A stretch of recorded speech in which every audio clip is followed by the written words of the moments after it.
Halldór Jóhann, ef þú gerir svona aðeins upp mótið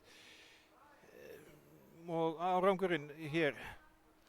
Já, góður riðill, raun og veru. Það voru 2 leikir þarna og byrjuðum á þessum leika móti Úkraínu, fórum náttúrulega svolítið blind í sjóinn þar. En náttúrulega náum í gríðarlega mörg mörk til að taka með okkur áfram. Pólverjaleikur líka sterkur, fannst mér.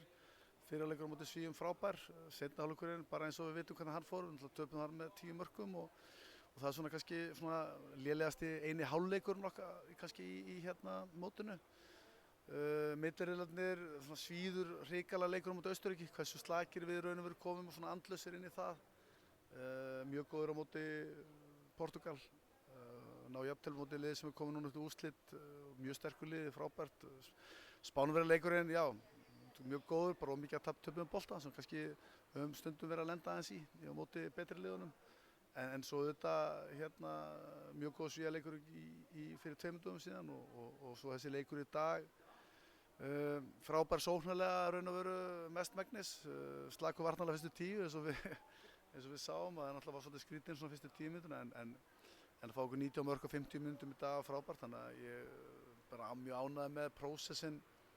Við erum auðvitað bara ánægðir og stoltir á árangrinum en við það hefði kannski verið innegn fyrir að fara í 5-6.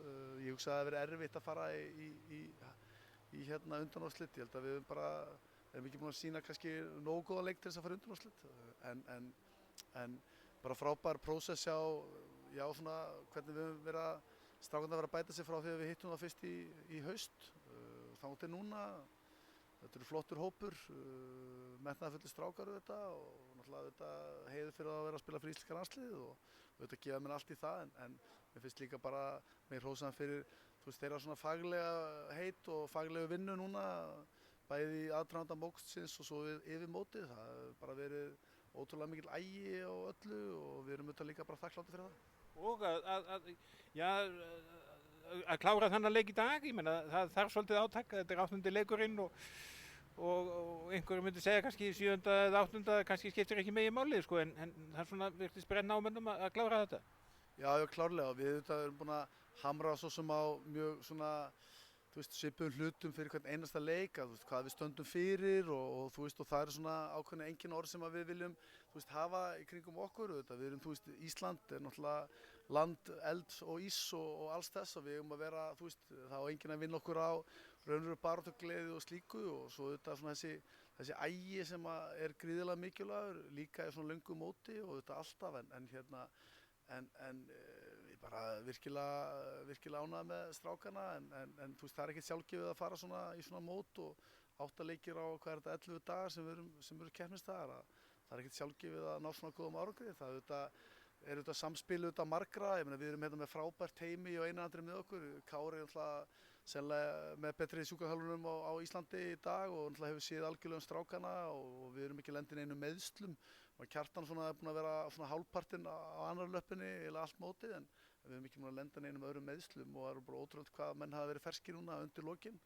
Náttúrulega Herbert búinn að stýra öllu raun og veru sem yfir farastöru bara frábærlega og á hrós skilið fyrir allt það sem hann er búinn að vera að gera fyrir drengina og hjálpa okkur með ýmsu hluti og svo Gísli bara frábær, frábær markmannsþjálfari. Við erum núna með markvörslu hjá báðum markmönnum og yfir 30% sem er bara alls ekki sjálfgefið í mótinu og við erum bara virkilega þakklátir fyrir það teymi sem við fengum og bara okkar samstarf líka Einarsandra. Það hefur verið bara virkilega gott allan vetur og svo núna bara í mótinu. Þannig að við erum bara mjög glaðir með ótrúlega marga hluti sem hafa einhvern veginn heppnast. Þannig að það getur verið eftirvænting að takast á við 21 árs heimsmeistaramótið á næsta ári ef að tækifæri gefst.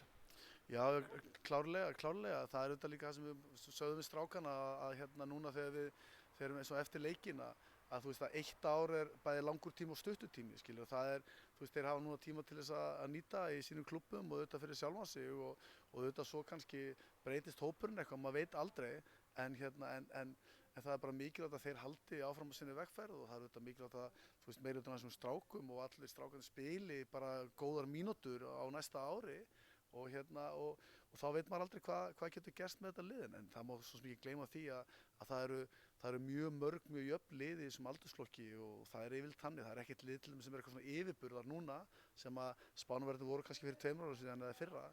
En mjög mörg lið sem eiga tilkall til þess að vera í fyrstu 8 og kannski fyrstu 10. Þannig að við þurfum að halda vel á spöðunum, bæði, þú veist, þetta leikmennir og þú veist, og íslenskur handbolti. Þannig að við þurfum bara að vera á tánum og halda áfram. Að það er ekkert sjálfgefið að Ísland eigi alltaf bara bestu 8 eða bestu 10 í heiminum í hvaða aldursflokki það sem það er, hvað sem það er í A-landsliðum eða yngri-landsliðum. En við fáum virðingu allstaðar sem við komum út af því að við erum alltaf í toppnum og við eigum auðvitað að reyna að þrýsta okkur þannig og vera duglegir að halda okkur þar.